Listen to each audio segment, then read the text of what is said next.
So let's talk about fear. I think it's one of the more commonly asked questions I get on YouTube. Aren't you scared? Do you have no fear? Sometimes people comment about the size and weight of certain parts of my anatomy. But I want to talk about fear in paramotoring and how I think it's really a balance between having too much fear and not enough fear, where I lie on that scale. Then I want to talk about certain things that I'm afraid of in the paramotoring world and also in regular life. So before we go flying today, I want to give you guys a little behind the scenes. Fall is in the air, it's hoodie season, and we're working on some new hoodie releases at Risky Biscuits Co. Yesterday, we actually printed out these two test prints. One of the most popular designs we ever made, the blueprint design, we're bringing back as a hoodie, so that's gonna be sick. And another new hoodie is this awesome black camo with a striking orange Risky print on it. Aside from these hoodies, we've got a couple other hoodies on the way and some brand new designs. One of the designs I'm really excited about is this river foot drag design, but we're gonna go over to the shop and hopefully get a test print of that one printed today. These items are gonna be coming very soon, along with an epic giveaway.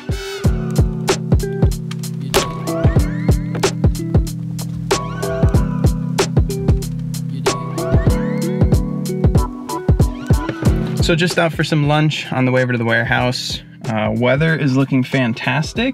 As some of you guys probably know, if you've been tuned in for a while, our whole Risky Biscuits mentality, I guess, is a really hands-on approach to get a really good quality product. And we're also kind of more so supporting a local business rather than having a shirt that I've never seen show up on someone's door. So like I mentioned, the design we're gonna be working on today is a 4-color print.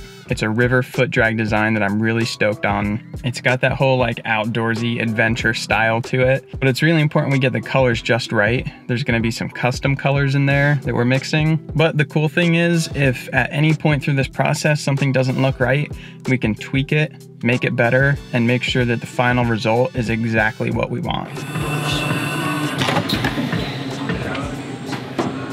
That's the ticket. Professional opinion. Risky and crispy. Absolute perfection. Biscuits. No, I love it. Yeah, that's Look at that foot drag too. He's got touchdown, water splash, chewing up his E-prop. Available at tucker.com. He's gonna need a new one from tucker.com.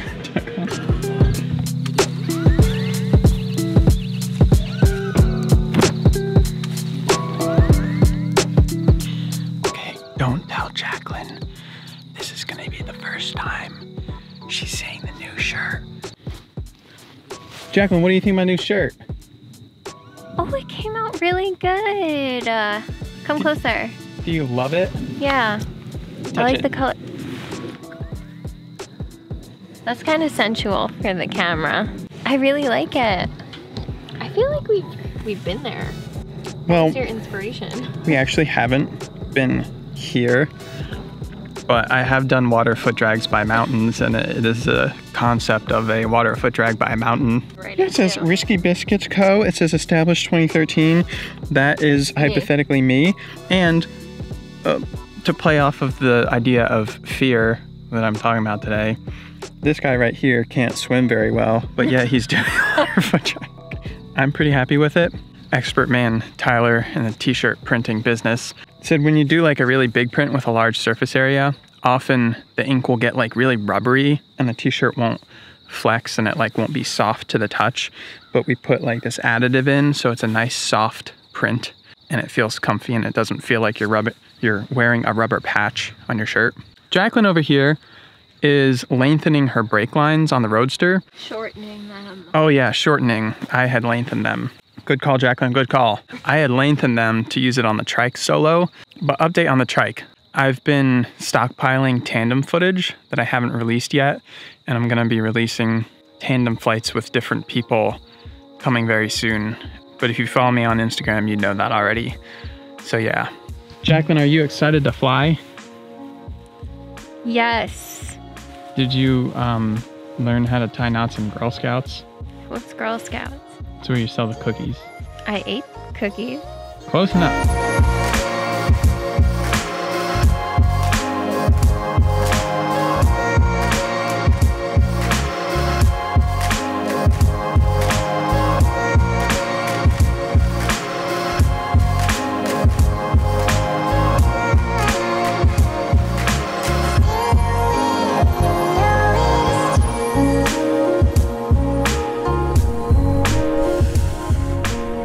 Alrighty, mate. Air is absolutely fantastic.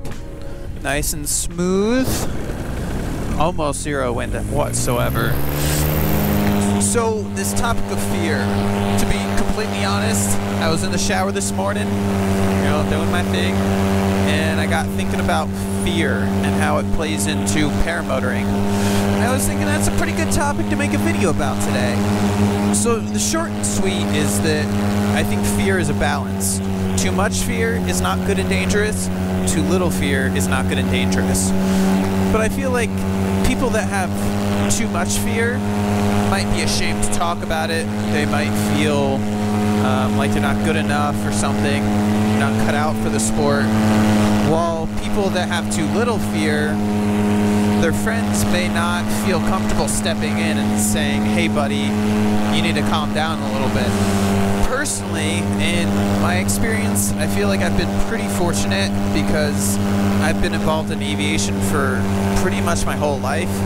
In hot air ballooning when I was a kid, to RC airplanes, to getting my fixed wing private pilot's license, and then eventually getting into paramotoring. I was also involved with skydiving for a little while. So like, as I grew into the sport, I already had a pretty good background in aviation, and I knew how to deal with certain things, and I felt like I've been on either side of the spectrum, but for the most part, I feel like I've been pretty balanced with fear and risk-taking and things like that. So let's talk about the person who has too much fear. Why is that a bad thing? I mean, you might think that you're doing something dangerous. You may as well be as scared as you can be, but I think being too scared really inhibits your progress, and it can make you a dangerous pilot, and that is a half albino deer down there hanging out with his normal deer friends. So just my observation in seeing people that are fearful of flying, what happens is they don't progress. They don't take the opportunities. What's up, random residents? They don't jump on the opportunities to go out and fly if the conditions aren't perfect. If there's any excuse not to go out, they'll take it. And they don't progress, they don't build the hours, and there's like a proficiency level where you start to, learn this sport and everything becomes natural. And I think pilots that are too scared, they don't ever build past that proficiency level, and it makes things really tough. And the problem with that is you might think, oh, you can just be a fair weather flyer. You'll only go out when the conditions are perfect, maybe when you have assistance from someone else. But there's certain unpredictable elements of the sport that if you do it long enough, you might get caught off guard. And if you do get caught off guard, being weather conditions or a mistake you might make in a maneuver, you want to have the skill set to take care of that problem. And if you're down at the not very proficient level, you might get into a sketchy situation one day and not have the level of skill to handle it. I'm going to check out this field down here. I think I was in this field a couple nights ago. I've never really explored it that heavily. On the opposite end, whoa, that deer just slipped. That's so funny. On the opposite end of the spectrum from the people that have too much fear is obviously the people that don't have enough fear. They might feel invincible. Maybe they've always been good at certain activities their whole life. They're naturally inclined, physically inclined, or whatever you would say, to learning in an extreme activity like this. And I think what happens there is people start to push too hard. If you don't have that healthy respect for what you're doing, and it's just full throttle all the time, as you progress, I think you risk getting way in over your head. I think people like that are often the type that do the whole fluctuation curve thing, where they progress really fast, something scary happens, they poo their pants, and then they drop back down. They get a humbling experience. And then they start to build up again, and they push too hard again. They take a 20% flapper on their wing, and then then they have to dial it back again. Damn, dude! Those clouds are thick, and the sun's about to pop out and light up all this greenness, and it's gonna be majestic. So I want to talk a little bit about my personal fears, because obviously, as I said, a lot of people are like, oh, you're not scared. You're flying around on that damn fan thing, and obviously you have no fear, but it's quite the opposite. One of my biggest fears, which is relevant right now, is water. I have this ongoing joke, like, with friends and Jacqueline, and they're like, I can't swim. Obviously I can swim, like, not a strong swimmer, and I've never been a water person, but water is one thing that really freaks me out with the paramotor, because if you go down in water, obviously we all know drowning hazard. So whenever I'm in a situation where I am committing to foot dragging water or flying at the ocean or something like that, I make sure I have all my steps calculated with the power floats, the hook knives, and likely 90% of the time a way to glide away if I had an engine failure. But yeah, water scares me a lot. My other big fear is just the risk of injury. I've personally never broken a bone, which I feel pretty fortunate to say. But the idea of like crashing and having your ankle twisted around or something like that. Speaking of which, my man Brian from the last Reacting to Crash videos just texted me, and he said he did his first flight back after his injury. So congrats, Brian. Shout out to you. That exact thing, like having an injury that takes you out of the sport for a little while to recover, that freaks me out. And the idea of like a harsh injury or breaking a bone or something freaks me out. Like, I hope I never have to deal with that and learn what that feels like. Look at that sunlight. It's freaking lighting up out here with the shadows. That is beautiful. So my final major fear, and this might just be the biggest fear I have whatsoever, spiders. I would say I qualify as slightly arachnophobic. I really don't like spiders. I don't enjoy their presence. If you guys remember, I had a horrible experience with a giant spider the size of my hand in a shower curtain when I was butt naked in a shower in Florida. It was not a good time. I screamed like a little girl. But yeah, that's besides the point of paramotoring.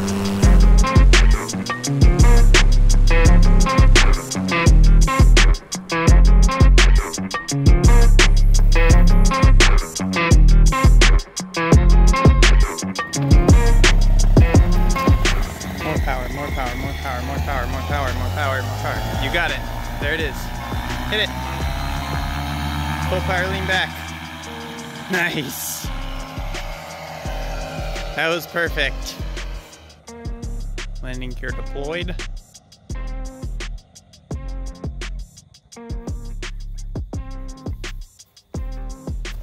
Oh!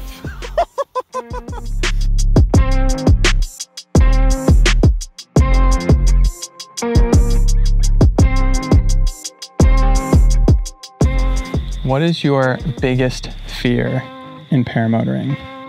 Not knowing how to react in a given situation, like a bad situation. Like if I was flying and the weather all of a sudden took a turn or something, or just the weather changed just like a little bit and the air got really bad. We'll sign you up for an SIV. Really? Neat. I think it's a good idea. I think it's a good idea. After I learn how to fly the trike. That'll be another upcoming video episode series. So comment down below what your most extreme fear is while paramotoring. Second to that is spiders. That's what I said. My biggest fear in general is spiders. We both hate spiders. Aside from that beautiful sweet shirt we produced today, it'll be coming very soon. We're going to be dropping the whole fall merch line at Risky Biscuits Co. along with a super epic giveaway. So stay tuned for that. I'm going to sign off, and I'll see you guys in the next episode. Till then, peace.